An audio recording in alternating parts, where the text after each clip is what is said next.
નમસ્તે વિદ્યાર્થી મિત્રો, કેમ છો? મજામાં? ઓકે બાળકો, આજે આપણે એક નવું ચેપ્ટર શરૂ કરવા જઈ રહ્યા છીએ. ચેપ્ટરનું નામ છે ઉષ્માગતિશાસ્ત્ર. આપણો જે કેમિસ્ટ્રીનો પહેલો ભાગ છે એમાં ચેપ્ટર નંબર 6 નું નામ છે ઉષ્માગતિશાસ્ત્ર.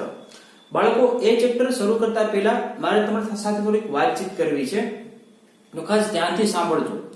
બાળકો, આ ચેપ્ટર જે છે તેના માટે મેં એક ટેમ્પલેટ બનાવેલું છે જે તમને ઓલરેડી તમારા ગ્રુપમાં મળી પણ ગયું હશે.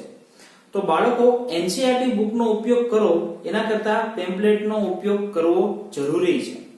એનસીઈઆરટી માંથી બાળકો વાંચશો તો આ ચેપ્ટર ઘણું કોમ્પ્લિકેટેડ છે, સમજાય એવી સરળ ભાષામાં નથી. અને મેં તમને જે ટેમ્પલેટ આપેલું છે એ એકદમ સરળ ભાષામાં તમને સમજાઈ જાય એ જ રીતે તમને આપેલું છે. ઓકે, તો તેનો ઉપયોગ કરજો. બાળકો, આ ચેપ્ટર આપણે ગુજરાત બોર્ડની દ્રષ્ટિએ અને કોમ્પિટિટિવ એક્ઝામની દ્રષ્ટિએ જોવા જઈએ તો અગત્યનું ચેપ્ટર છે, થોડું ઇમ્પોર્ટન્સ પણ ધરાવે છે. બીજું કે એટલા માટે તો શું કરવું પડે કે ઇમ્પોર્ટન્સ ધરાવે છે તો બાળકો એના માટે પ્રેક્ટિસ કરવી પડે. પરંતુ પ્રેક્ટિસ કરવા માટે ધ્યાનથી સમજજો, આ ચેપ્ટરની થિયરી જે છે બાળકો તે એટલી બધી ઇમ્પોર્ટન્સ નથી. ફરી એકવાર બોલું છું, ચેપ્ટરની થિયરી ઇમ્પોર્ટન્સ નથી. 2-3 થિયરી હશે એ હું તમને કહીશ, એ મોઢે કરવાની છે, એ અગત્યની છે. તો બાળકો, આ ચેપ્ટરમાંથી અગત્યનું શું છે? તો જો થિયરી ઇમ્પોર્ટન્સ ન હોય તો બાળકો આ ચેપ્ટરમાં સ્વાભાવિકપણે દાખલા જ અગત્યના હોય, બરાબર. અને દાખલામાં બાળકો જો તમારે સંપૂર્ણપણે સારા એવા માર્ક્સ મેળવવા હોય તો બાળકો દાખલાની પ્રેક્ટિસ ખૂબ જ કરવી પડશે, બરાબર. એના માટે તમને બાળકો જો બીજો રસ્તો એ પણ છે કે જો તમે સારી એવી પ્રેક્ટિસ કરશો તો બાળકો દાખલામાં તમે ગણી પણ શકશો. પણ એ પ્રેક્ટિસ કરવા માટે શું કરવું? તો બાળકો, આ ચેપ્ટરમાં સૂત્રો ઘણા બધા આવે છે, સૂત્ર પર જ આધારિત છે, બરાબર છે. જેમ આપણે બીજા ચેપ્ટર જોઈ ગયા હતા સૂત્ર આધારિત, સૂત્ર આવડતું હોય તો દાખલા આવડે, એ જ રીતે આ ચેપ્ટર છે, સૂત્ર આવડે તો દાખલા આવડે. બાળકો, તો આ ચેપ્ટરના સૂત્રો મોઢે કરવાના, એના માટે તમે અલગથી નોટ બનાવો તો પણ કોઈ વાંધો નથી, બરાબર છે. કે જેથી એક એવી શોર્ટ નોટ બનાવો કે જેને આપણે રિવિઝન કરવાથી ધીમે ધીમે આખું ચેપ્ટર આપણે રિવિઝન થઈ જાય. ખબર પડી ગઈ? બીજું બાળકો, તમને એક બીજી મારી વિનંતી એ છે, બાળકો એક પણ લેક્ચર મિસ નહીં કરતા. આ ચેપ્ટર એવું છે કે જો હું કાલે લેક્ચર લઈશ, બરાબર છે, બીજો વિડિયો ઉતારીશ તો બાળકો બીજો વિડિયો પહેલા વિડિયો પર આધારિત હશે. એટલે કે આ ચેપ્ટર આખું એક લિંકમાં ચાલે છે અને જો તમે એક પણ વિડિયો મિસ કરશો તો બાળકો લિંક તમારી તૂટી જશે. આ ચેપ્ટરમાં તમને કંઈ ખબર નહીં પડે. ઓકે, તો અમુક નાની નાની બાબતો છે તે ખાસ ધ્યાનમાં રાખવાની છે. એકદમ સરળ રીતે આપણે આ ચેપ્ટર તમને સમજાવી દઈશ. કોઈ ડાઉટ હોય, કોઈ પ્રશ્ન હોય તો તેને તે જ દિવસે સોલ્વ કરો. એટલે કે મારી સાથે જ રહેજો, બરાબર છે. જેવું કામ તમને આપવામાં આવે, હોમવર્ક આપવામાં આવે કે દાખલા ગણવા માટે આપવામાં આવે તો તે ડેલીનું કામ ડેલી કરતું રહેજો, બરાબર છે. જો આગળ પાછળ હશો તો લિંક તૂટી જશે અને ચેપ્ટરમાં કઈ ખબર નહીં પડે. કારણ કે એક તો આ ફિઝિકલ ચેપ્ટર છે, બરાબર, ફિઝિકલ કેમિસ્ટ્રીનો ભાગ છે અને આપણે કેમિસ્ટ્રીમાં આપેલું છે. તો પેલી જો આ બધી વાત કરી તેની તમને એક પુનરાવર્તન કરી દઉં શું શું કરવાનું છે તે. બાળકો, સૌથી પહેલું ચેપ્ટરમાં વાંચવાનું છે એમાંથી આપણે ટેમ્પલેટમાંથી, બરાબર. ટેમ્પલેટમાંથી બાળકો ચલાવતો જઈશ, સાથે સાથે વાંચતું પણ જવાનું. અને મિત્રો, આ ચેપ્ટરમાં હું બંને સાથે જ લઈ લઈશ, બરાબર છે. કારણ કે મેં તમને કીધું કે થિયરી ઇમ્પોર્ટન્સ નથી તો આપણે દાખલા લઈશું પણ કેવા ગુજરાત બોર્ડની રીડર પણ લઈ લઈશું અને સાથે સાથે જેડબલ્યુ નો કોન્સેપ્ટ પણ સાથે સાથે આપણે લઈ લઈશું. ઓકે, એટલે પહેલી વાત ખબર પડી ગઈ બધાને, ટેમ્પલેટમાંથી વાંચવાનું રાખવાનું. બીજું, દાખલાની ભરપૂર પ્રેક્ટિસ કરવાની. એના માટે તમને સૂત્ર આવડતા હોવો જોઈએ તો સૂત્ર અલગથી લખો અથવા દાખલાની અલગથી નોટ બનાવો તો એ પણ ધ્યાનમાં રાખવાનું છે. આ ઉપરાંત સાથે સાથે બાળકો તમારે વર્કશીટ પણ સાથે સાથે કમ્પ્લીટ કરતા જવાની છે, તો જ આમાં ખબર પડશે. કારણ કે કોમ્પિટિટિવ એક્ઝામ માટે પણ આપણે વર્કશીટ તમને આપેલી છે, એ તમને પણ ગ્રુપમાં મળી પણ જશે. ઓકે, તો આ બે વસ્તુ ખાસ ધ્યાન રાખવાની છે. ત્રીજું બાળકો, મેં તમને શું કીધું કે મારી સાથે રહેજો, લિંક નહીં તોડતા. ઓકે, તો 3 મુદ્દા યાદ રાખવાના છે. ટેમ્પલેટમાંથી વાંચવાનું છે, બીજું દાખલાની ભરપૂર પ્રેક્ટિસ કરવાની છે, દાખલા માટે અલગ પ્રેક્ટિસ કરો, ભલે દાખલા 2 વખત 3 વખત 4 વખત ગમે એટલી વખત ગણવા પડે એટલી વખત ગણો. અને જે ત્રીજું શું કીધું મેં તમને તો કે લિંક નહીં તૂટવી જોઈએ, બરાબર. ચેપ્ટરમાં કોઈ જગ્યાએ એબ્સેન્ટ નહીં રહેતા, બરાબર છે. વિડિયો ડેલીના ડેલી જોઈ લેજો. ઓકે, તો આ તમને માહિતી આપવાની હતી. હવે મિત્રો, આપણે સ્ટાર્ટ કરીએ ચેપ્ટર નંબર 6 ઉષ્માગતિશાસ્ત્ર. ચાલો મિત્રો, સ્ટાર્ટ કરીએ. ઉષ્માગતિશાસ્ત્ર બાળકો નામમાં જ છુપાયેલું છે, ઉષ્મા. ઉષ્મા એટલે શું થાય બાળકો? ઉર્જા, હીટ, બરાબર. આપણે કોઈ વસ્તુને પદાર્થને ગરમ કરીએ તો એને ઉષ્મા આપી હોય તેમ કહેવાય. ઉષ્માને આધારે બાળકો શું થશે તો કે કાર્ય થશે કઈ, બરાબર છે, એના વિશે આપણે ચેપ્ટરમાં આપણે ભણવાનું છે. ઓકે, તો બાળકો અહીંયા જોઈ શકે તો ઉષ્મા શોષક અને ઉષ્માક્ષેપક કોઈ પણ રાસાયણિક પ્રક્રિયા હોય તો બે પ્રકારની હોય. એક તો પેલું છે ઉષ્મા શોષક, જો નામમાં છે શોષક એટલે ઉષ્માનું શોષણ કરે, બરાબર છે, શું કરે ઉષ્માનું શોષણ કરે. તો બાળકો જો રાસાયણિક પ્રક્રિયા કરાવવા માટે ઉષ્મા આપવી પડે તેવી પ્રક્રિયાને શું કહેવામાં આવે છે ઉષ્મા શોષક. એટલે કોઈ પ્રક્રિયા હોય એ તમારે પ્રક્રિયા કરવા માટે મિત્રો જો તમારે ઉષ્મા આપવી પડતી હોય અથવા તે પ્રક્રિયા ઉષ્માનું શોષણ કરતી હોય, બંને શબ્દ એકનો એક જ છે. આપણે ઉષ્મા આપીએ તો સામેવાળો શું કરતો હોય શોષણ કરતો હોય. તો જો એવી કોઈ પ્રક્રિયા હોય તો તેને શું કહેવામાં આવે છે ઉષ્મા શોષક પ્રક્રિયા. દાખલા તરીકે બંધ તોડવાની પ્રક્રિયા, જો હાઇડ્રોજન ગેસ છે, મને તમને ખબર છે હાઇડ્રોજન અણુ સ્વરૂપે રહેલા છે, જેમાં હાઇડ્રોજનના બે પરમાણુ હોય, બરાબર, આ રીતે આપણે હોઈ શકે H બંધ H આ રીતે. આ જો તમારે બંધને તોડવો હોય તો બાળકો તમારે શું કરવી પડે ઊર્જા આપવી પડશે અથવા ઉષ્મા આપવી પડશે, બરાબર છે. ત્યારે શું બનશે હાઇડ્રોજનના બે પરમાણુ બનશે. આ ઉપર એક ઇલેક્ટ્રોન છે જે તમે લૂસ બંધારણમાં તમે ભણી પણ ગયા છો. ઓકે, હવે નાથી ઉલટી પ્રક્રિયા બાળકો ઉષ્માક્ષેપક. ઉષ્માક્ષેપક એટલે શું તો પેલા કરતા વિરોધી. આપણે પેલું યાદ છે, પેલા મેં શું કીધું ઉષ્મા તમારે આપવી પડે. આમાં શું થશે બાળકો ઉષ્મા કેવી થાય મુક્ત થાય, બરાબર છે. કોઈ એવી રાસાયણિક પ્રક્રિયા કે જેમાં ઉષ્મા કેવી થતી હોય મુક્ત થતી હોય તે પ્રક્રિયાને બાળકો કેવી કહેવામાં આવે છે ઉષ્માક્ષેપક પ્રક્રિયા કહેવામાં આવે છે. એટલે કોઈ પણ રાસાયણિક પ્રક્રિયા હોય ને બાળકો કેમિસ્ટ્રીની વાત કરીએ તો કોઈ પણ રાસાયણિક પ્રક્રિયા બે રીતે હોય, કાં તો ઉષ્માક્ષેપક હશે કાં તો શું હશે ઉષ્મા શોષક પ્રક્રિયાઓ હશે, બરાબર. દાખલા તરીકે જો બંધ તોડવાની પ્રક્રિયા છે તે ઉષ્મા શોષક છે, પરંતુ નવા બંધ બનવાની પ્રક્રિયા છે તે ઉષ્માક્ષેપક પ્રક્રિયા છે. ફરી એકવાર બંધ બનવાની પ્રક્રિયા છે તે ઉષ્માક્ષેપક પ્રક્રિયા છે. બાળકો જો આ હાઇડ્રોજન અને ક્લોરીન વચ્ચે આ હાઇડ્રોજન અને આ ક્લોરીન વચ્ચે જે બંધ બને, આ જે બંધ બને સહસંયોજક બંધ બનશે ત્યારે બાળકો ઊર્જા કેવી થશે મુક્ત થશે. ખબર પડી ગઈ આટલી? ઓકે, બંધ તોડવાની પ્રક્રિયા એ ઉષ્મા શોષક છે અને બંધ બનવાની પ્રક્રિયા એ ઉષ્માક્ષેપક છે. એટલે યાદ રહી ગયું, કોઈ પણ પ્રક્રિયા હોય રાસાયણિક પ્રક્રિયા તે બે રીતની હોય, કાં તો અથવા તે ઉષ્માક્ષેપક હશે અથવા ઉષ્મા શોષક હશે. ક્લિયર આટલું? ઓકે, હવે બાળકો અહીંયાથી એક નવું ટોપિક શરૂ થાય છે કે પ્રણાલી અને તેના પ્રકાર. પ્રણાલી એટલે શું? તો જો પ્રણાલીની વ્યાખ્યા મેં અહીં આપેલી છે કે પ્રણાલી વિશ્વનો અતિ સૂક્ષ્મ ભાગ કે જે વિશ્વના બાકીના ભાગથી ચોક્કસ હદરેખા દ્વારા અલગ થયેલો હોય છે, જેના પર બાહ્ય ફેરફારો દ્વારા પ્રયોગો કરી અવલોકન નોંધી શકાય છે અથવા અવલોકનની નોંધ કરવામાં આવે છે, તેને પ્રણાલી કહે છે. સમજો આપણે અહીંયા શું કહેવા માંગુ છું તે બાળકો માની લો કે આ એક ટેસ્ટ ટ્યુબ છે, કસનળી છે, બરાબર, અથવા કોઈ પાત્ર છે. એ પાત્રની અંદર મેં સોડિયમ કાર્બોનેટ નાખેલું છે Na2CO3 સોડિયમ કાર્બોનેટ નાખેલું છે. ઉપરથી હું HCl નાખું છું. તો આ બંને પ્રક્રિયા કરીને બાળકો CO2 વાયુનો ગેસ છૂટો પડશે. પણ ધ્યાનથી સમજજો. હવે વ્યાખ્યા અને આ પ્રયોગને બંને આપણે સરખાવીએ. જો પ્રણાલી વિશ્વનો અતિ સૂક્ષ્મ ભાગ છે. આ ટેસ્ટ ટ્યુબ છે ને એ પ્રણાલી છે. એ આપણું સમગ્ર વિશ્વ છે એનો તો નાનો ભાગ થયો. આખી પૃથ્વી છે એમાંથી તો આટલો ખાલી ભાગ એટલે કેવો થયો નાનો ભાગ, અતિ સૂક્ષ્મ ભાગ થયો, બરાબર, કે જે વિશ્વના બાકીના ભાગથી કેવું પડે છે ચોક્કસ હદરેખા દ્વારા અલગ પડે છે. જો આ ટેસ્ટ ટ્યુબની જે દીવાલ છે, બરાબર છે, તે આજુબાજુના વારકરણથી કેવું કરે છે અલગ પાડે છે. કોને? પ્રણાલીને. ખબર પડી ગઈ આટલી? ઓકે, ચાલો. હદરેખાથી અલગ થયેલો હોય છે જેના પર બાહ્ય ફેરફારો દ્વારા, એટલે કે જો બાહ્ય ફેરફારો કરું છું, અંદર હું HCl નાખું છું, આ બાહ્ય ફેરફારો દ્વારા અવલોકનની નોંધ કરી શકાય. તો આ બંને વચ્ચે પ્રક્રિયા થાય તો અવલોકન કેવું બનશે? CO2 વાયુ મુક્ત થાય છે, તેની આપણે નોંધ કરી શકીએ છીએ. તો તેને શું કહેવામાં આવે છે? પ્રણાલી કહેવામાં આવે છે. શું કહેવામાં આવે છે? પ્રણાલી. ઓકે, ખબર પડી ગઈ? એટલે આ ટેસ્ટ ટ્યુબ છે તે પ્રણાલી છે. શું છે? ટેસ્ટ ટ્યુબ છે તે પ્રણાલી છે. અને ટેસ્ટ ટ્યુબ સિવાયનો જે બાકીનો ભાગ છે બાળકો એને પર્યાવરણ કહેવામાં આવે. શું કહેવામાં આવે? પર્યાવરણ. એટલે લખેલું છે પ્રણાલી પ્લસ પર્યાવરણ ઇઝ ઇક્વલ ટુ વિશ્વ. ફરી એકવાર પ્રણાલી પ્લસ પર્યાવરણ ઇઝ ઇક્વલ ટુ વિશ્વ. એટલે જો ટેસ્ટ ટ્યુબ છે તે પ્રણાલી છે, ટેસ્ટ ટ્યુબ સિવાય આજુબાજુનો ભાગ છે તે પર્યાવરણ છે, અને જો બંને ભેગા થઈ જાય તો શું બની જાય? વિશ્વ બની જાય. ઓકે, પ્રણાલીના કેટલા પ્રકાર? તો બાળકો પ્રણાલીના 3 પ્રકાર છે: ખુલ્લી પ્રણાલી, બંધ પ્રણાલી અને નિરાલી પ્રણાલી. ઓકે, તો ચાલો ખુલ્લી પ્રણાલીમાં શું છે તો પેલું જો ખુલ્લી પ્રણાલી કોને કહેવાય બાળકો? એકદમ સિમ્પલ વ્યાખ્યા છે.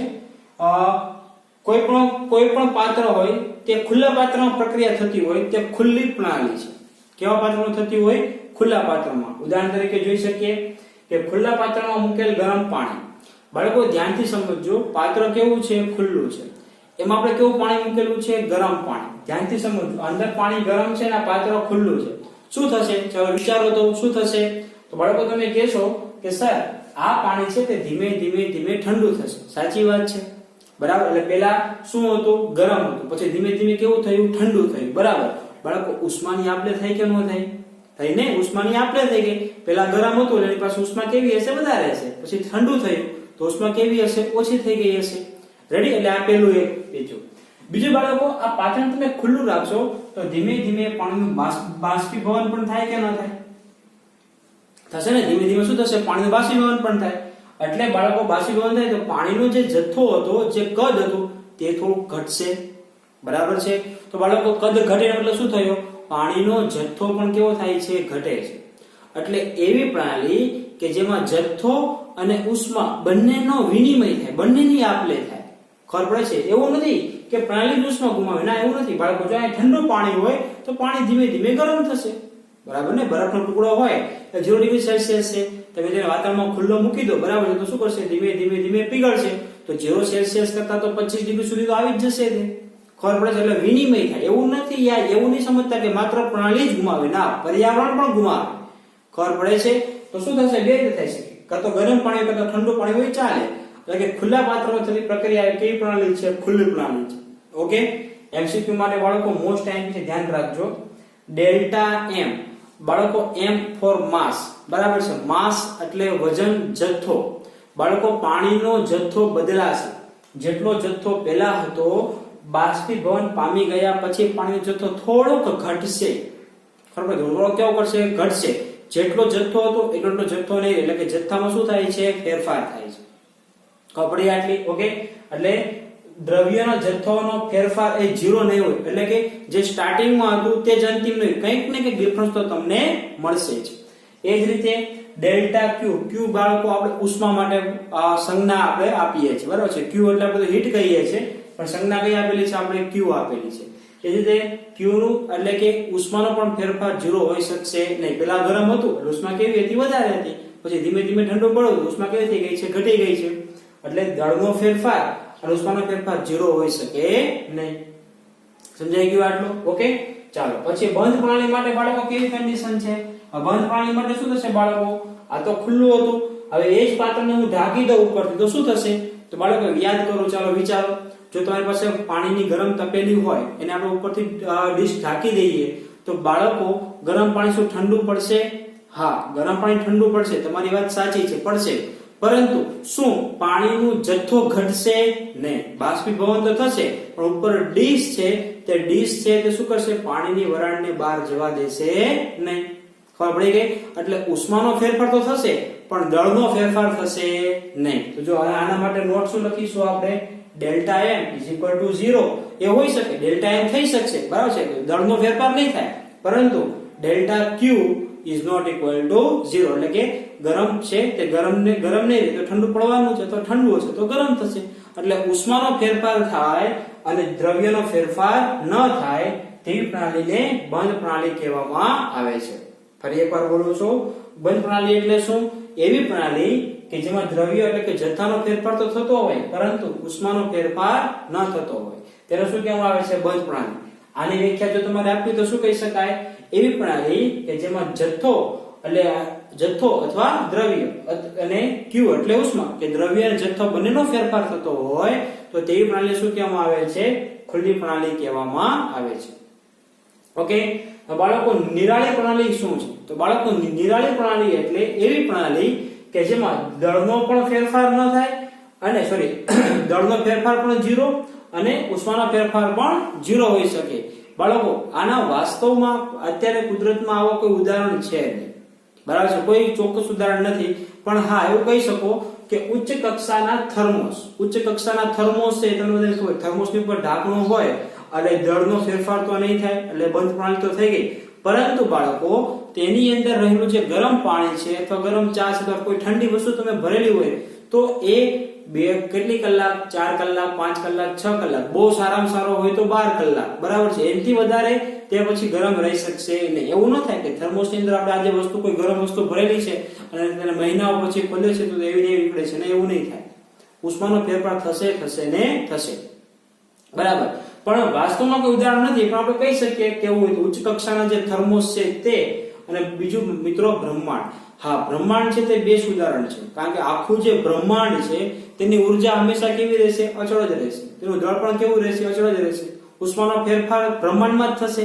બ્રહ્માંડ તો આખું વિશ્વ આવી ગયું, બરાબર. વિશ્વ એટલે આખું શું કહેવાય, અંતરિક્ષ આવી ગયું. તો તેની ઉષ્મા કોઈ માની લો કે પૃથ્વીએ ઉષ્મા ગુમાવી તો ગઈ ક્યાં? બ્રહ્માંડમાં. તો બ્રહ્માંડ એ પૃથ્વીનો ભાગ છે. ખબર પડી ગઈ? એટલે બ્રહ્માંડ જે છે એ નિરાળીપણાનું ઉદાહરણ છે. ક્લિયર? ઉદાહરણમાં યાદ રાખવાનું, delta m is equal to 0 અને delta q is equal to 0.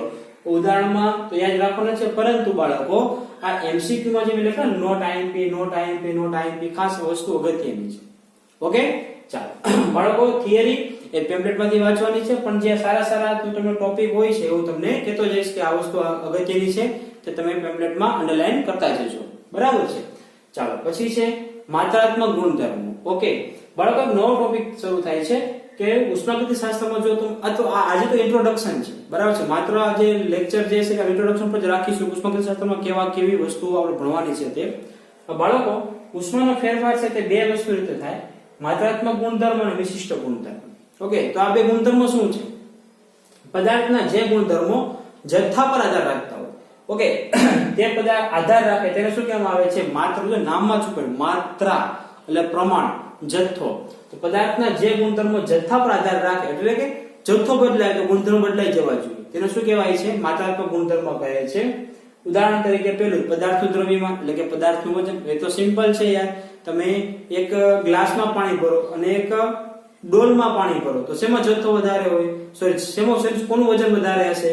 તો ઓબ્વિયસલી ડોલનું વજન વધારે હશે પાણીનું, કારણ જથ્થો બદલાઈ ગયો ને. આમાં જથ્થો ઓછો છે, આમાં જથ્થો કેવો છે? વધારે છે. ત્યારબાદ કદ, તો કદ પણ ખબર પડી જાય, બરાબર છે. નાનો તો ગ્લાસ હોય તો પાણીનું કદ એટલું થાય, મોટો બોટલ હોય તો કદ બદલાઈ જશે, તેનું કદ બદલાય. જથ્થો વધારે છે તો કદ કેવું થઈ જશે? બદલાઈ જશે. ઓકે, ત્યારબાદ સર્જન એન્થાલ્પી, એન્ટ્રોપી, મુક્ત ઉર્જા. બાળકો, આ બધી એન્થાલ્પી છે એ બધી એક પ્રકારની ઉષ્મા છે. તે આપણે આ ચેપ્ટર ઓલરેડી ભણવાના જ છીએ આપણે. ત્યારે વધારે ડિટેલમાં સમજાવીશ કે સર્જન એન્થાલ્પી શું છે, એન્ટ્રોપી શું છે, મુક્ત ઉર્જા શું છે, બધું ત્યારે તમને સમજાવતો જઈશ. ઓકે, પછી ઉત્કલન બિંદુમાં થતો વધારો. બાળકો, ઉત્કલન બિંદુમાં થતો વધારો એટલે શું? પાણી ઉત્કલન બિંદુ કેટલું? 100 ડિગ્રી સેલ્સિયસ. તો બધાને ખબર હશે, બરાબર. ચાલો હવે બાળકો, જો હું એમાં થોડુંક મીઠું નાખી દઉં અથવા થોડુંક એમાં ખાંડ નાખી દઉં તો ઉત્કલન બિંદુમાં ફેરફાર થશે, 100 ડિગ્રી નહીં થાય. ખબર પડે છે? આપણે શુદ્ધ પાણી છે તેનું ઉત્કલન બિંદુ કેટલું છે? 100 ડિગ્રી. જેમાં મીઠું નાખી દઈએ અથવા ખાંડ નાખી દઈએ પછી જો આપણે તેને ગરમ કરીએ તો બાળકો 100 ડિગ્રીએ વરાળ નહીં નીકળે. ઉત્કલન બિંદુ એટલે શું? એવું કોઈ ટેમ્પરેચર કે જેમાં પ્રવાહી છે તે વાયુ સ્વરૂપમાં ફેરવાય છે. ઓકે, તો એવું કોઈ શું કહેવાય કે એનું ઉત્કલન બિંદુ કહેવાય. પરંતુ જો તમે એમાં શું નાખી દો? મીઠું નાખી દો કે ખાંડ નાખી દો તો તેનું થોડુંક ચેન્જ થઈ જશે. હવે જો તમે જેટલું મીઠું નાખશો એટલો ડિફરન્સ વધારે આવશે. 1 ચમચી મીઠું નાખો છો તો એ પ્રમાણે ફેરફાર આવશે, 2 ચમચી નાખો છો તો એ પ્રમાણે ફેરફાર થશે. ખબર પડે છે? ઉત્કલન બિંદુમાં થતો વધારો, દાખલા તરીકે મીઠું નાખી દીધું છે તો 100 ડિગ્રી કરતા જો તમે 1 જ ચમચી મીઠું નાખો છો તો 102 થશે, બરાબર છે. પરંતુ જો તમે 3 ચમચી મીઠું નાખ્યું છે તો 102 કરતા ઉત્કલન બિંદુ કેવું થઈ થોડુંક વધી જશે. તે જ રીતે ઠાર બિંદુમાં થતો ઘટાડો. પાણીનું ઠાર બિંદુ કેટલું? 0 ડિગ્રી સેલ્સિયસ. ત્યારે પાણી બરફ બની જશે. પરંતુ જો તેમાં આપણે અશુદ્ધિ નાખી દઈએ જેમ કે ખાંડ છે કે મીઠું છે તો બાળકો 0 ડિગ્રી કરતા એ ઠાર બિંદુમાં થતો ઘટાડો એટલે તે 4 ડિગ્રી અથવા 5 ડિગ્રી આજુબાજુ કેવું થઈ જશે? તે બરફ બની જશે. ઓકે, તો ઉદાહરણ પર આના છે, જથ્થા પર આધાર રાખશે. અંદર કેટલું મીઠું નાખ્યું છે કે અથવા કેટલી ખાંડ નાખેલી છે તેના જથ્થા પર આધાર રાખે છે. ત્યારબાદ ઉષ્મા ક્ષમતા. ઓકે, ઉષ્મા ક્ષમતા એટલે શું છે બાળકો? ઉષ્મા ક્ષમતાની વ્યાખ્યા તો ખરેખર એમ છે કે 1 ગ્રામ પદાર્થને ઉષ્મા ક્ષમતા એટલે શું કે તમારી પાસે જે જથ્થો છે તેના ઉત્કલન બિંદુમાં તમારે 1 ડિગ્રી સેલ્સિયસનો વધારો કરવો છે. કેટલા ડિગ્રીનો વધારો કરવો છે? 1 ડિગ્રી સેલ્સિયસનો વધારો કરવો છે. તેના માટે કઈ ઉષ્મા તમારે આપવી પડે. માની લો કે તમારી પાસે 50 ગ્રામ કોઈ વસ્તુ છે એ અત્યારે રૂમ ટેમ્પરેચર 25 ડિગ્રી સેલ્સિયસ તાપમાને છે, બરાબર. તમારે તેનું તાપમાન 26 ડિગ્રી કરવું છે તો કંઈક ઉષ્મા આપવી પડશે. પરંતુ બાળકો જે 50 ગ્રામ હતું તેનું 100 ગ્રામ લઈ લો અને પછી 25 નું 26 કરવું છે તો તમારે ઉષ્મા વધારે દેવી પડશે. એટલે ઉષ્મા ક્ષમતા છે, ઉષ્મા ક્ષમતા એટલે શું? 1 અંશ સેલ્સિયસ તાપમાન વધારો કરવા માટે આપવી પડતી ઉષ્મા. તો જેટલો જથ્થો વધારે હોય એટલી ઉષ્મા તમારે વધારે આપવી પડશે. ઓકે. ત્યારબાદ છે બાળકો આંતરિક ઉર્જા. આંતરિક ઉર્જા એટલે આપણે અંદર રહેલી ઉર્જા. દાખલા તરીકે નાનો અમથો પથ્થર હોય ને એને આપણે ફેંકીએ, બરાબર, તો એટલું બધું ડેમેજ નહીં કરે, બધું નુકસાન નહીં કરે. પણ મોટો પથ્થર કોઈને માર્યો હોય તો નુકસાન થાય ને. તો એ આંતરિક ઉર્જા, કારણ કે નાના પથ્થરમાં આંતરિક ઉર્જા કેવી છે? ઓછી છે. મોટા પથ્થરમાં આંતરિક ઉર્જા કેવી હશે? વધારે હશે. સ્વાભાવિક છે. ઓકે. જે રીતે બાળકો વિશિષ્ટ ગુણધર્મ એટલે શું? તો આના કરતા ઉલટું આપણા પર આધાર રાખતા હતા જથ્થા પર, આ જથ્થા પર આધાર ન રાખતા, બરાબર છે. જેમ કે જો ઉદાહરણ તરીકે આપેલું છે આમાં ગલનબિંદુ. ગલનબિંદુ એટલે શું? ગલનબિંદુ એટલે શું બાળકો? ઘન છે તે પ્રવાહીમાં પીગળે તેને ગલનબિંદુ કહેવાય. દાખલા તરીકે લોખંડ છે, બરાબર છે, તો લોખંડનું ગલનબિંદુ 1800 ડિગ્રી સેલ્સિયસ તાપમાન હોય તો એને ગલનબિંદુ છે. 1800 ડિગ્રી લોખંડ છે તે પ્રવાહી અવસ્થામાં આવી જશે, એને ગલનબિંદુ કહેવાય, બરાબર છે. એપ્રોક્સિમેટલી કીધું છે તમને. તો એ નહીં બદલાય ક્યારે. ઘનતા પણ પાણીની ઘનતા એક છે. તમે અહીંયા માપો, અમેરિકામાં જઈને માપો કે પાકિસ્તાનમાં જઈને માપો, એની ઘનતા કેટલી હશે? એક જ હશે, બરાબર. પછી ઉત્કલન, જો ખાસ આમાં કન્ફ્યુઝન થતા, ઉત્કલન બિંદુ અને ઠાર બિંદુ બંને આના ઉદાહરણ છે વિશિષ્ટ ગુણધર્મના. તો સર અહીંયા તમે આવી ગયું બાળકો, ઉત્કલન બિંદુમાં વધારો લખેલો છે, એની અંદર કંઈક અશુદ્ધિ નાખવાની. આમાં અશુદ્ધિ નહીં, પાણી ઉત્કલન બિંદુ કેટલું? 100 ડિગ્રી. પણ ઉત્કલન બિંદુમાં થતો વધારો કોનું ઉદાહરણ છે? એ માત્રાત્મક ગુણધર્મનું ઉદાહરણ છે, બરાબર. ત્યારબાદ વહનશીલતા છે, વક્રીભવન છે, ઠાર બિંદુ છે, ઈએમએફ છે. આ ઈએમએફ છે 12મો ધોરણનો ટોપિક છે. પીએચ છે. પીએચ પણ બાળકો જથ્થા પર આધાર નહીં રાખે. કોઈ દ્રાવણની કોઈ તમારી પાસે કોઈ દ્રાવણ છે બીકરમાં ભરેલું છે, હું તમને એમ કહું કે ભાઈ આ દ્રાવણની પીએચ 3 છે, પછી એ તમે આખા બીકરની માપો કે એમાંથી 1 ચમચી સેમ્પલ લઈને તમે એની પીએચ માપો, પીએચ એટલી જ આવશે, એમાં કોઈ ફેરફાર નહીં થાય, બરાબર. ત્યારબાદ પૃષ્ઠતાણ, સ્નિગ્ધતા, આ બંને ટોપિક તમે બાળકો દ્રવ્યની અવસ્થામાં ભણી ગયા છો પ્રવાહીમાં, બરાબર છે. ત્યારબાદ તાપમાન છે, દબાણ છે, મોલર છે, ગતિ ઉર્જા છે. તો એ બધી ઉદાહરણ છે વિશિષ્ટ ગુણધર્મનું ઉદાહરણ છે. બાળકો જેડબલ્યુ 2010 માં ધ્યાનથી સમજો. જેડબલ્યુ 2010 માં એક એમસીક્યુ આમાંથી પૂછાય છે, એટલે આ ઉદાહરણ તમારે ખાસ મોઢે કરવાના છે. બધા ઉદાહરણ મેં અહીંયા લખી દીધા છે. અમુક નવા ઉદાહરણ છે તે પણ મેં લખેલા છે. તમને જે પેમ્પલેટ આપેલું છે તેમાં 1-2 નહીં હોય એ પણ મેં અહીંયા દર્શાવેલા છે. તો એમાંથી જોઈને આમાંથી જોઈને પેમ્પલેટમાં લખી નાખજો. ક્લિયર? એટલે ઉદાહરણ બહુ અગત્યના છે, બરાબર છે. ચાલો તો મિત્રો એ ફટાફટ સ્ક્રીનશોટ લેવો તો સ્ક્રીનશોટ લઈ લો, પછી આપણે આગળની થિયરી જોઈએ.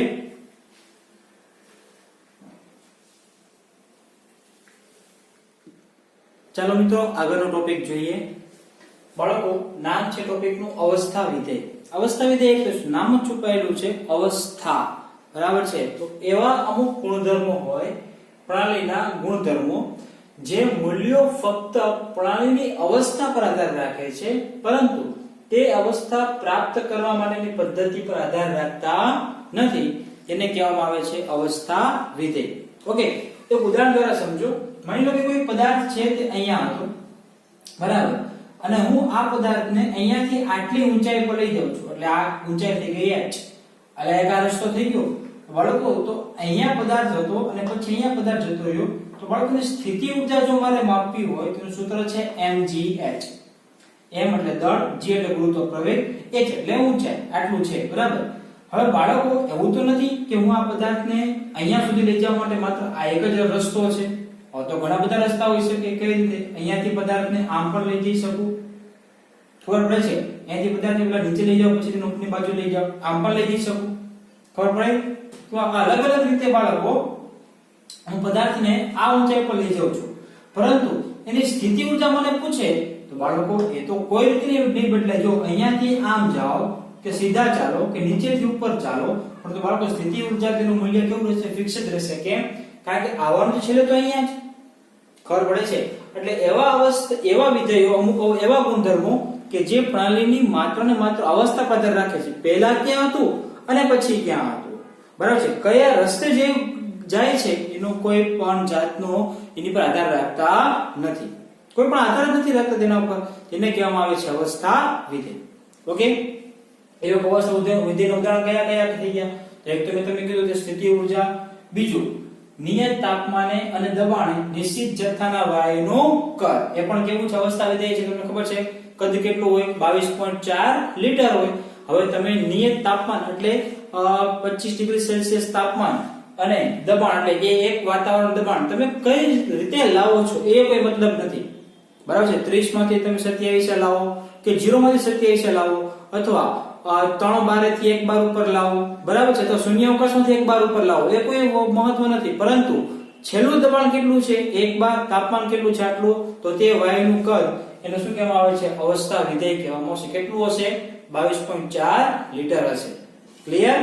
આગળ આંતરિક ઊર્જા એટલે કે U એની સંજ્ઞા છે કેપિટલ U, પદાર્થની એન્થાલ્પી કેપિટલ H, પદાર્થની એન્ટ્રોપી એટલે કે S અને ગિબ્સ ઊર્જા મુક્ત ઊર્જા એટલે કે G, આ બધા જ શું છે? અવસ્થા વિધેય છે.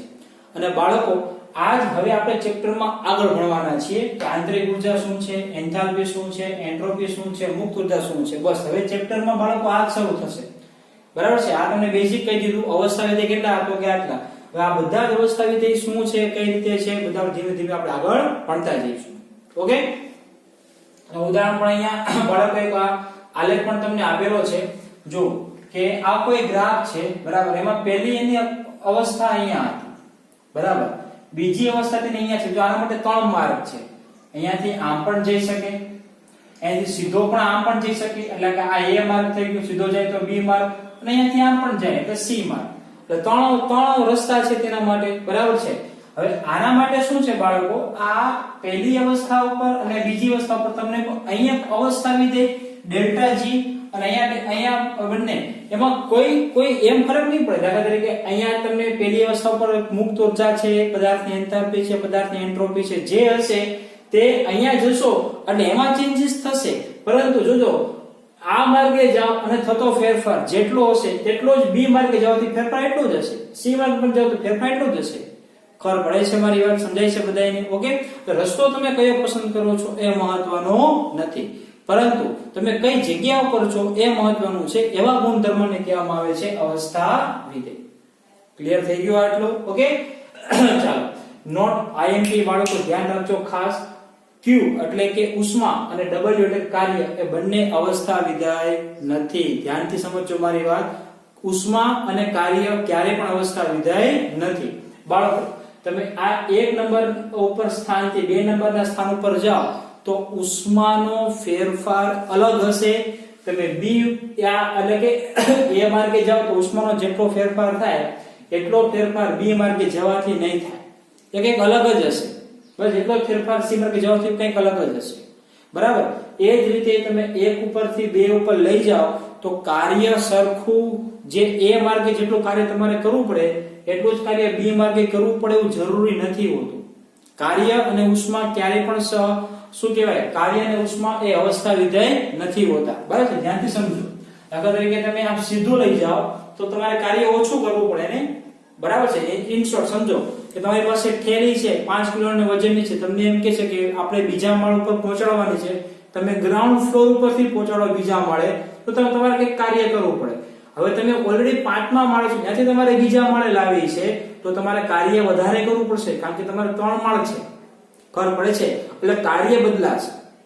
તમે માર્ગ બદલશો તો કાર્ય અને ઉષ્મા બંને બદલાશે, બરાબર છે. પરંતુ આટલા અવસ્થા વિધેયનો ક્યારેય ફેરફાર થશે નહીં. ખબર પડી ગઈ? એટલે અવસ્થા વિધેયનો કોન્સેપ્ટ સમજજો. હવે ચેપ્ટરમાં આપણે આગળ આના વિશે જ આપણે ભણવાનું છે. ઓકે, ચાલો જોજો. તો બાળકો એક નવો સવાલ આવે છે, પ્રક્રમ અને તેના પ્રકાર. જો પ્રક્રમ એટલે શું, બરાબર છે બાળકો? એકદમ સિમ્પલ છે. આપણે અત્યાર સુધી જે પ્રક્રિયા એમ બોલતો કે પ્રક્રિયા થઈ, થર્મોડાયનેમિક્સ એટલે કે ઉષ્માગતિ શાસ્ત્રમાં પ્રક્રિયાનો પર્યાય છે પ્રક્રમ. ઓકે, તો પ્રક્રમ અને તેના પ્રકાર. તો પહેલા તમે સમજો કે પ્રક્રમ એટલે શું. એકદમ સિમ્પલ છે. પ્રણાલી એક અવસ્થામાંથી બીજી અવસ્થામાં થતું પરિવર્તન, એટલે કે પહેલા અહીંયા હતી પછી અહીંયા ગઈ, તેને પ્રક્રિયા થઈ ગઈ એમ કહેવાય, અથવા પ્રક્રમ થયું એમ કહેવાય. એક અવસ્થામાંથી બીજી અવસ્થામાં જાય, એટલે કે એક સ્ટેજ ઉપર ત્યાંથી બીજા સ્ટેજ ઉપર જાય, એને શું કહેવામાં આવે છે? પ્રક્રમ કહેવામાં આવે છે. એના કેટલા પ્રકાર છે? જો અહીંયા અમે લખેલા છે બરાબર. સૌથી પહેલું સમતાપી. બાળકો તેની સમતાપી પ્રક્રમ એને ઇંગ્લિશમાં કહેવાય આઇસોથર્મલ. થર્મલ બરાબર છે એટલે તાપમાન. સમતાપી એટલે કે તાપમાન સરખું રહેશે. નામમાં છે સમતાપી. એક અવસ્થામાંથી બીજી અવસ્થામાં જાય ત્યારે તાપમાનનો ફેરફાર થતો નથી. જેને શું કહેવામાં આવે છે બાળકો? તેને કહેવામાં આવે છે સમતાપી. જ્યાં લખેલું છે ડેલ્ટા ટી. ડેલ્ટા એટલે ફેરફાર, ટી એટલે તાપમાન. તાપમાનમાં ફેરફાર કેવો? 0. ખબર પડી ગઈ? બાળકો ધ્યાનથી બહુ અગત્યની વસ્તુ સમજજો. તાપમાન 0 હોઈ શકે છે, ઉષ્મા 0 નહીં થાય. તાપમાન અને ઉષ્મા બંને અલગ અલગ વસ્તુ છે, એ સમજજો ખાસ. ખબર પડે છે? બંને એક જ રાશિ નથી. તાપમાન અને ઉષ્મા બંને કેવી છે? અલગ અલગ રાશિ છે. ઓકે, બાળકો ધ્યાનથી સમજો. કોઈ પ્રક્રિયા થાય છે, માની લો કે તે તાપમાન 25 ડિગ્રી તાપમાન અચળ રાખવું છે, તો શું કરશે? પ્રણાલી કંઈક ઉષ્મા મેળવશે. માની લો કે જો કોઈ પ્રક્રિયા દરમિયાન ઉષ્મા ગુમાવાતી હોય, બરાબર, પ્રક્રિયા દરમિયાન શું કરતી? ઉષ્મા ગુમાવાતી હોય તો શું કરશે? 25 ડિગ્રી કરતા તાપમાન ઘટી જશે, પરંતુ એ 25 ડિગ્રી તાપમાન રાખવા માટે શું કરશે? પ્રણાલી પર્યાવરણમાંથી ઉષ્મા મેળવશે. ખબર પડે છે? અને જેટલી ઉષ્મા મેળવશે તેટલું તે કાર્યમાં વાપરી દેશે. જેટલી ઉષ્મા મેળવશે તેટલું તે કાર્યમાં વાપરી દેશે. પોતાની પાસે સંગ્રહ નહીં રાખે. બાળકો જો પોતાની પાસે સંગ્રહ નહીં રાખે તો તેની આંતરિક ઉર્જા બદલાશે નહીં. બાળકો આંતરિક ઉર્જા એટલે શું? પદાર્થના કાર્ય કરવાની ક્ષમતા. સાંભળજો મિત્રો, ઠંડુ પાણી હોય ત્યારે તમે પાણી તમે જોઈ શકો છો સ્ટેબલ હશે, પણ ગરમ પાણી તમે જોવો તો પાણી ઉકળે છે.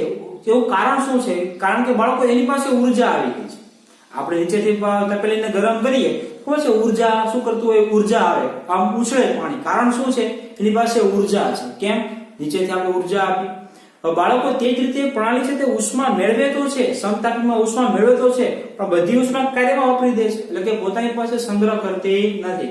જો પોતાની પાસે ઉષ્માનો સંગ્રહ નહીં થાય તો તેની પાસે આંતરિક ઉર્જા વધશે નહીં. એટલે આમાં ખાસ ધ્યાન રાખજો. Delta T is equal to 0, બરાબર. Delta Q is not equal to 0. પ્રણાલી ઉષ્મા મેળવે અથવા ગુમાવે. એવું નથી કે પ્રક્રિયા દરમિયાન માત્ર ઉષ્મા ગુમાવતી, ઉષ્મા મેળવતી પણ હોય. કોઈ આ અવસ્થામાં માની લો કે 1 નંબરના સ્થાન ઉપરથી અને 2 નંબરના સ્થાન ઉપર જવું છે તો બાળકો 2 રસ્તા છે. કીધું ને, કોઈ પણ પ્રક્રિયા 2 રસ્તા થાય. કાં તો ઉષ્માક્ષેપક હોય, કાં તો ઉષ્માશોષક હોય. પહેલા સમયમાં આપણે ભણી ગયા છીએ, બરાબર. જો ઉષ્માક્ષેપક હોય તો શું કરશે? પ્રણાલી ઉષ્મા ગુમાવશે, તો પ્રણાલી ઠંડી પડશે, તો શું કરશે? પર્યાવરણમાંથી અથવા વાતાવરણમાંથી ઉષ્મા મેળવશે. અથવા જો ઉષ્માશોષક હોય તો ગરમ થશે, તો શું કરશે? પ્રણાલી ઓટોમેટિક ઉષ્મા ગુમાવી દેશે. તો આ 2 રસ્તા છે. એટલે તાપમાન અચળ રાખવા માટે પ્રણાલી કાં તો ઉષ્મા મેળવશે અથવા તો ઉષ્મા ગુમાવે છે, બરાબર. એટલે ઉષ્માનો ફેરફાર 0 નહીં થાય. હા, ડેલ્ટા ટી 0 થશે અને ડેલ્ટા યુ પણ કેવો થશે? 0 જ થશે, બરાબર. બાળકો સમતાપી છે એટલે તાપમાન છે તો તમે તરત મગજમાં લાઈટ થવી જોઈએ કે બાળકો તાપમાન અચળ હોય એટલે આપણે દ્રવ્ય અવસ્થામાં ભણી ગયા હતા, બરાબર છે. બોયલનો નિયમ યાદ કરો. યાદ છે ને? અચળ તાપમાને જે વાયુનું કદ છે તે દબાણના કેવા ચલણમાં હોય છે? વ્યસ્ત ચલણમાં હોય છે. એટલે P is proportional to 1/V. Graph પણ જો દોરેલો છે, એ ગ્રાફ જો અહીંયા પણ દોરેલો છે. P વિરુદ્ધ V નો ગ્રાફ છે બાળકો. માં સમતાપી ગ્રાફ જો આપણે આ રીતે દોરેલો છે. ખબર પડી આટલી? ઓકે, ચાલો. ત્યારબાદ બાળકો બીજું છે સમદાબી. હવે આમાં ખબર પડી જવી જોઈએ. સમદાબી એટલે દબાણ કેવું હશે? અચળ હશે, બરાબર છે. એટલે કે delta P is equal to 0. શરૂઆતમાં જે દબાણ હતું તે જ દબાણ અહીંયા જેટલું દબાણ હતું એટલું જ દબાણ અહીંયા છે. 1 નંબર ઉપર જેટલું હતું એટલું જ 2 નંબર ઉપર છે. તેને કહેવાય સમદાબી. ઓકે, એના માટે પાત્ર કેવું હોવું જોઈએ? ખુલ્લું. ખુલ્લા પાત્રમાં થતી બધી જ પ્રક્રિયા કેવી હોય છે બાળકો? સમદાબી પ્રક્રિયા હોય છે. ચાલો, તેના માટે ગ્રાફ દોરવો હોય તો બાળકો P અહીંયા છે, સમદાબી એટલે કે દબાણમાં ફેરફાર ન થવો જોઈએ. તો જો એકદમ સ્ટ્રેટ લાઈન છે, આપણે કેવી લાઈન છે? એકદમ સ્ટ્રેટ. દબાણ અહીંયા, આ પહેલી અવસ્થા છે, આ બીજી અવસ્થા છે. તો જો દબાણ અહીંયા જેટલું હતું એટલું દબાણ અહીંયા રહેશે, એમાં કોઈ ફેરફાર નહીં થાય. ક્લિયર? ચાલો, ત્યારબાદ છે બાળકો સમકદી. સમકદી એટલે કદ કેવું રહેશે? અચળ રહેશે. ઓકે, તો ચાલો સમકદી જોઈ લઈએ કે delta V is equal to 0. બાળકો કદ અચળ રાખવું હોય તો તમારા માટે હંમેશા માટે શું કરવું પડશે? પાત્ર કેવું રાખવું પડશે? બંધ. કારણ કે અંદરથી દ્રવ્ય બહાર જવું જોઈએ નહીં, તો જ કદ અચળ રહેશે. એટલે કે delta V is equal to 0. બાળકો આને ઇંગ્લિશમાં કહેવાય આઇસોબારિક. બાર એટલે દબાણનો એકમ છે. આને કહેવાય આઇસોકોરિક. શું કહેવાય? આઇસોકોરિક. બંધ પાત્રની પ્રક્રિયા છે બાળકો. તો તેના માટે આપણે ગ્રાફ દોરવો હોય તો જો સમકદીનો ગ્રાફ એકદમ સ્ટ્રેટ ગ્રાફ છે, બરાબર છે. આ પહેલું અહીંયા જેટલું કદ હતું એટલું જ કદ અંતિમ અવસ્થામાં છે. ક્લિયર? ઓકે. ત્યારબાદ સમોષ્મી પ્રક્રમ. બાળકો, સમોષ્મી પ્રક્રમ એટલે શું? ઉષ્માનો ફેરફાર ન થાય, એટલે કે પ્રણાલી ઉષ્મા મેળવે નહીં અથવા ઉષ્મા ગુમાવે પણ નહીં. ખબર પડી ગઈ?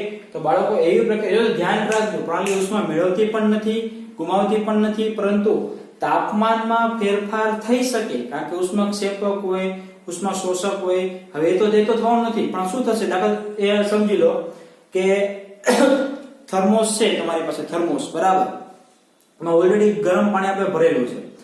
બાળકો એ થર્મોસનું જોરથી હલાવો, બરાબર છે, તો શું કરશે? અણુઓ વધારે ગતિમાં આવશે, વધારે અથડામણ થશે. એટલે બાળકો, અણુ પાસે ગતિ ઉર્જા વધશે, ઘર્ષણને કારણે ઉષ્મા ઉત્પન્ન થશે. એટલે પેલા જેટલું તાપમાન હતું એના કરતા તાપમાન વધે ખરા, પણ ઉષ્મા ક્યાં મેળવશે? ગુમાવશે. બરાબર છે. એ તો ખાલી શું થયું? ગતિ ઉર્જા આવી ગઈ, અથડામણ થઈ, એટલે તાપમાન વધી ગયું છે.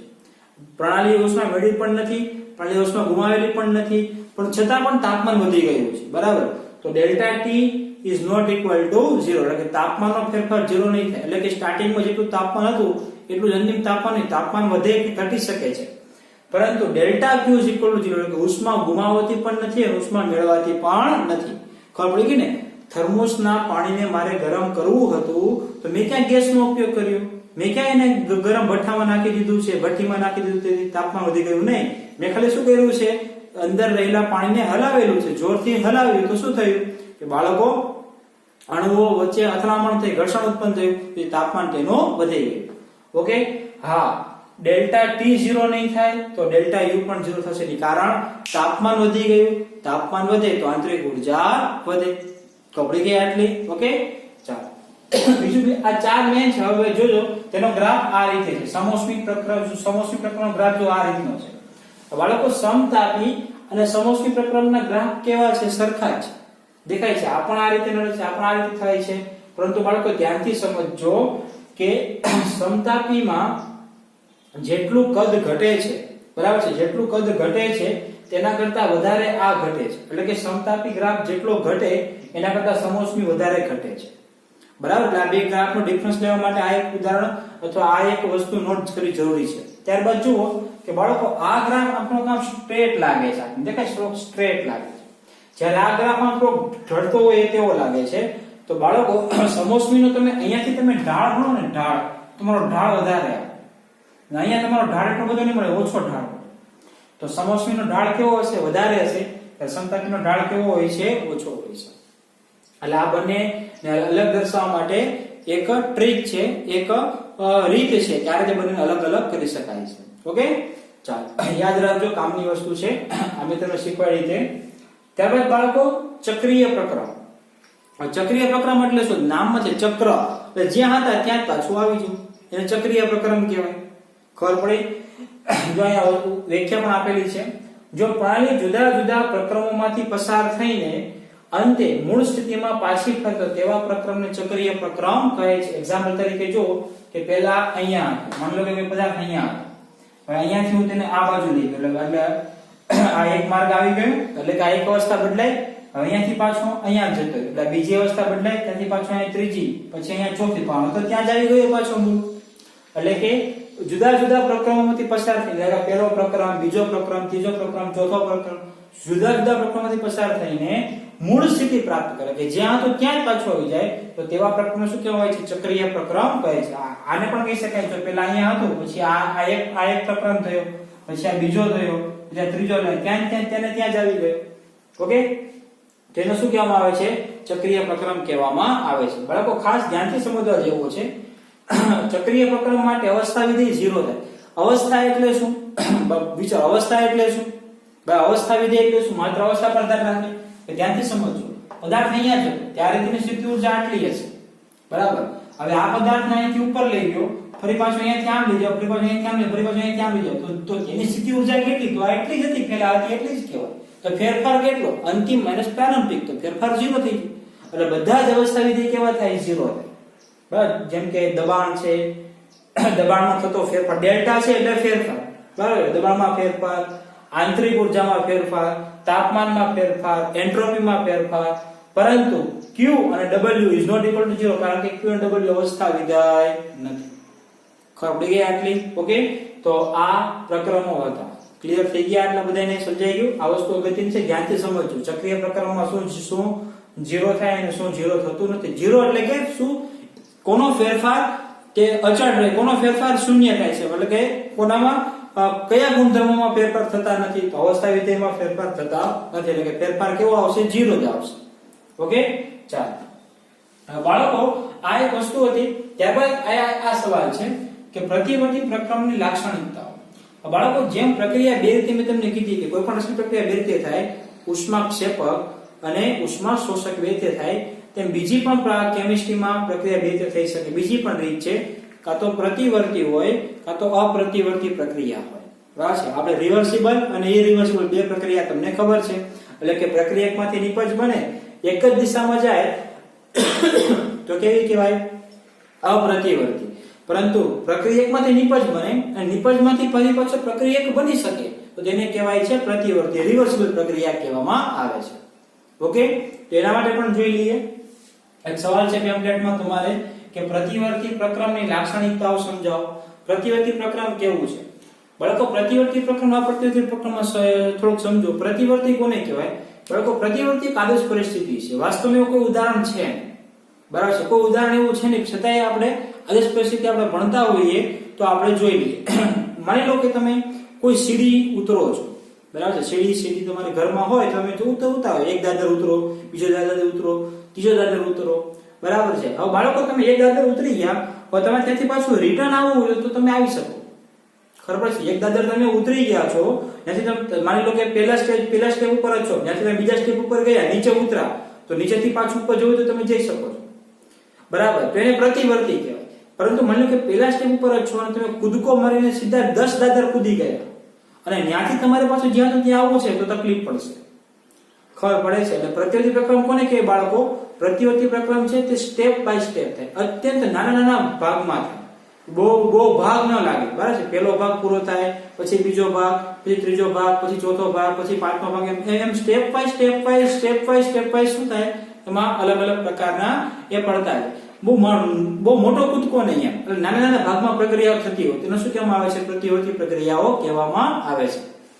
જોજો, અવસ્થા ધીમા વેગથી બદલાય. મેં કીધું ને, એક સાથે દાદર નહીં ઉતરી જવાના. પહેલું સ્ટેપ, પછી બીજું સ્ટેપ, પછી ત્રીજું સ્ટેપ, એમ સ્ટેપ વાઇઝ ઉતરો ને તો શું થાય? પ્રતિવર્તી. એટલે કે પાછું રિવર્સ જવું તો જઈ શકીએ છીએ આપણે. દાખલા તરીકે જો બહુ મસ્ત ઉદાહરણ આપું, એની સમજો. માની લો કે આપણી પાસે પાત્ર છે, આટલું પાત્ર છે આમ. બરાબર છે? હવે આ પાત્રની ઉપર મેં પિસ્ટન લગાવ્યું. શું લગાવી દીધું છે? પિસ્ટન. ઓકે, પિસ્ટન એટલે હું પ્રેશર આપું તો પ્રેશર પણ આપી શકું, ઉપર ખેંચું તો ઉપર પણ ખેંચી શકું છું. અંદર વાયુ ભરેલા છે. શું ભરેલા છે બાળકો? વાયુ. ક્લિયર? હવે આની ઉપર મેં અત્યંત સૂક્ષ્મ વજનીય લગાડેલા. શું લગાડેલા છે? વજન. જો આ વજન છે, અત્યંત સૂક્ષ્મ વજનીય લગાડેલા, અત્યંત સૂક્ષ્મ. ઓકે, હવે જેમ સમજો, અત્યારે આ પિસ્ટન છે તે હલતો નથી, મતલબમાં સ્ટેબલ છે, સ્થાયી છે. એનો મતલબ શું થયો કે ઉપરથી જેટલું દબાણ લાગતું હશે તેટલું દબાણ ક્યાં લાગતું હશે? અંદરથી લાગતું હશે. ખબર પડે? એટલે પિસ્ટન સ્ટેબલ રહેશે. ક્લિયર? હવે હું શું કરું બાળકો? માની લો કે એક નાનું તો વજન મેં શું કરી લીધું? હટાવી લીધું. તો શું થશે? અંદરનું દબાણ વધી ગયું, બહારનું દબાણ ઘટી ગયું, તો પિસ્ટન સહેજ ઉપર જશે. ખબર પડે? સહેજ કેવો જશે? ઉપર જશે. પણ વજન કેવું હતું? અત્યંત સૂક્ષ્મ હતું. તમને દેખાશે પણ નહીં એટલું, થોડું કેવું જશે? ઉપર જશે, સ્લાઇડલી ખસશે. બરાબર છે? એટલે તમે એવું કહી શકો કે અંતિમ અવસ્થા જે હતી તેવી જ પ્રારંભિક અવસ્થા છે. ફેરફાર ખૂબ જ કેવો થાય? સૂક્ષ્મ થાય. ખબર પડે છે? તો જો કીધું છે ને, કેટલાક વિધેયનો તફાવત અતિ અલ્પ હોય છે. એટલે કે અહીંયા દબાણ ઘટ્યું, બસ દબાણ ઉપરનું દબાણ ઘટી ગયું પણ અત્યંત સૂક્ષ્મ ઘટ્યું હશે. એટલું બધું વધારે ઘટી નહીં ઘટી ગયું, કારણ કે માત્ર સૂક્ષ્મ વજન જ મેં બહાર ખેંચી લીધું છે. ખબર પડે છે આટલી મારી વાત? ઓકે, એટલે અવસ્થા ધીમા વેગથી બદલાય છે, બહુ વાર લાગે. બરાબર? અને કેટલાક વિધેયનો તફાવત અતિ અલ્પ હોય છે. પ્રત્યેક સૂક્ષ્મ તબક્કે પ્રણાલી અને પર્યાવરણ વચ્ચે સંતુલન સ્થપાયેલું હોય છે. તો શું થશે બાળકો? ધ્યાનથી સમજજો. ઉપરનું વજન ઘટી ગયું એટલે આ જે શું હતું કે પિસ્ટન જે છે તે સ્લાઇડલી ઉપર ખસ્યું. બાળકો શું થયું? જો પિસ્ટન ઉપર જશે તો અંદરનું કદ વધશે. વાયુનું કદ વધી જાય ને, કારણ કે દબાણ ઘટે તો કદ વધે.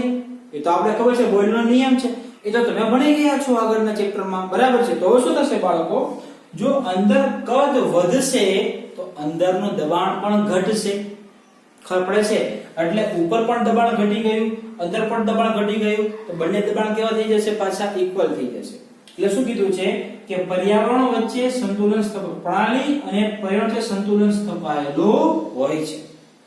ખબર પડે આટલી મારી વાત? ઓકે. એટલે આ પ્રતિવર્તી પ્રકારની લાક્ષણિકતાઓ છે. જો તમને ટ્વિસ્ટેડ કરીને કોઈ એમસીક્યુ માં અપ્રતિવર્તી વિશે પૂછાય તો બાળકો આનું ઉલટું કરવાનું. આ શું, તો અવસ્થા ધીમા વેગથી બદલાય તો ત્યાં શું આવશે, ઝડપી વેગથી બદલાય. કેટલા વિદ્યુત તફાવત અતિ અલ્પ હોય છે તો એનો તફાવત ખૂબ વધારે હોય છે. પ્રત્યેક સૂક્ષ્મ તબક્કે પ્રાણી વચ્ચે સંતુલન સ્થપાયેલું હોય છે, આમાં પણ અપ્રતિવર્તીમાં સ્થપાયેલું હોતું નથી. ખબર પડી ગઈ આટલી? ઓકે. તો આ અલગ અલગ સવાલ હતા બાળકો. આજનો લેક્ચર છે તે માત્ર ને માત્ર ઇન્ટ્રોડક્શન ઉપર ઉષ્માગતિક શાસ્ત્રમાં શું છે શું નથી તે. હવે આગળનું ચેપ્ટર સ્ટાર્ટ કરીશું તો બાળકો જે આંતરિક ઉર્જા અને અવસ્થા વિધિ એના ટોપિકો આપણે સ્ટાર્ટ કરવાના છીએ. ઓકે, ચાલો ફટાફટ સ્ક્રીનશોટ લઈ લો.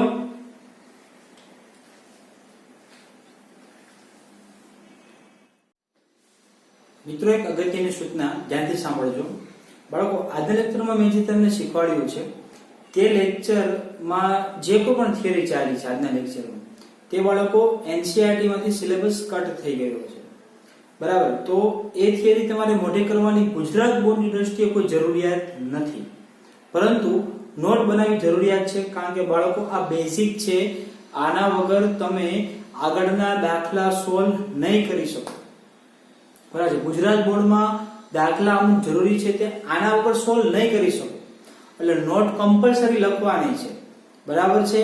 અને તેની શું કહેવાય કે ખૂબ જ આઈએમપી એવું વસ્તુ હતી એટલા માટે ચલાવી છે, અને કોમ્પિટિટિવ એક્ઝામ માટે તો જરૂરી છે જ, એટલે તેને ઇગ્નોર નહીં કરતા, બરાબર. એટલે આજની નોટ કમ્પલસરી બનાવવાની, બરાબર. ત્યારબાદ આજનું હોમવર્ક જે છે બાળકો, તે વર્કશીટનું સેક્શન એ તમારે સોલ્વ કરવાનો રહેશે. વર્કશીટ તમને બધાને ગ્રુપમાં મળી જશે. ઓકે મિત્રો, ફરી પાછા આપણે નેક્સ્ટ લેક્ચરમાં મળીશું. ત્યાં સુધી બાય બાય.